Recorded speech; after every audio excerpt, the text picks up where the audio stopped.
Hey, what's up everyone, Morey Croson here, and we have a great new video for today. It's going to be on really helping you understand that lower body push-off to make it so you can better shift off that back leg onto the front leg and be able to maximize your throwing power, maximize your throwing distance, and really make it so you're able to up your game as a quarterback. So as always, if you like that information, go ahead and click that thumbs up down below. Subscribe to the channel if you haven't already, and if you have any questions, comments, recommendations, anything like that, go ahead and leave those down below. We're gonna hop in the video right now.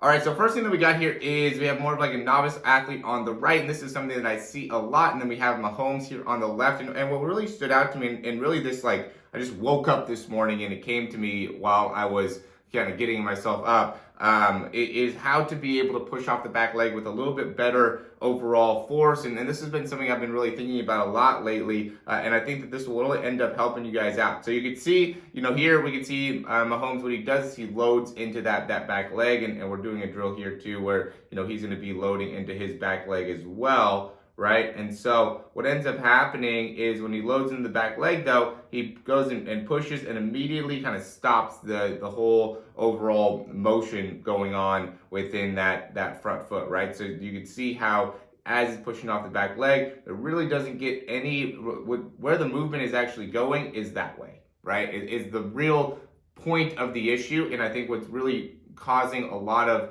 athletes to lose their ability to generate force, right? They go from that down, kind of up, and then that's really it as they come through the throw. Where what I'm thinking that will really help you guys out is you go and you kind of load and you get down, and then we can see that Mahomes drives himself, he's driving himself forward, but he's also driving himself up. So he's more on like that type of a trajectory, not too high up, but more on kind of a forward and up trajectory. And then as he starts to come through, he actually starts to come down through that hip. So see how right here at the end, how he starts to really absorb and come down through the hip? That continues that rotation all the way through. And so what you want to do is when you get onto that back leg, you want to absorb through there, and you want to be pushing forward, and you also want to be pushing slightly upwards in order to make it so then as you get your front foot down and are rotating onto that front foot, you're able to bend through that front leg, right? Because that's going to cause a deceleration proponent into the actual throw, right? So if you're pushing yourself a little bit slightly upwards,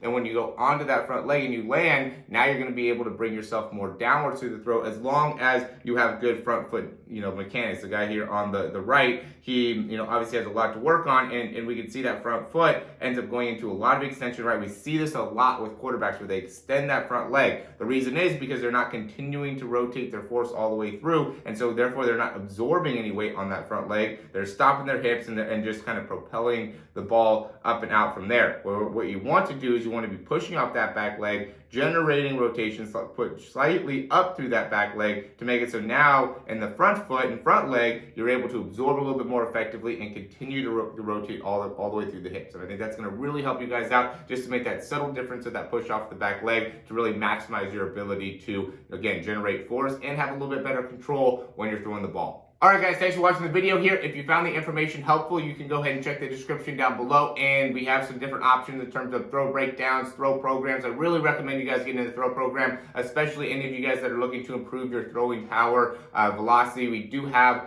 two parts of that program. It's going to be a big focus on really understanding the mechanics that are going to get better, and really what you're going to get is unlimited breakdowns through there. I think that might say there's 6 on there, but you're going to really get unlimited. Whenever you need to get a breakdown, you will. I need to change that, but big thing that you're going to get, to me, is the programs, right, and the exercise that you can do. Some of you guys might be in a weight program, something that, you're bench pressing and you're doing military press, you're doing a lot of the traditional stuff. This is going to be much more of a shoulder-specific program where you're going to be working on stretching and range of motion and achieving certain ranges within the shoulder that are going to maximize your performance when it comes to throwing the football. And so I highly recommend it, even if you're in a program with your high school, doing this. It's not going to overdo it. You're not going to get a ton of extra. It's just going to create the range of motion that you need within the shoulders. It's going to be able to really focus on getting a lot more core development. I think a lot of programs are under developing athletes' core. This is going to really be able to maximize that, and then we're going to also be able to get a lot more balance and control out of the lower body. Really recommend you guys checking that out. But as always,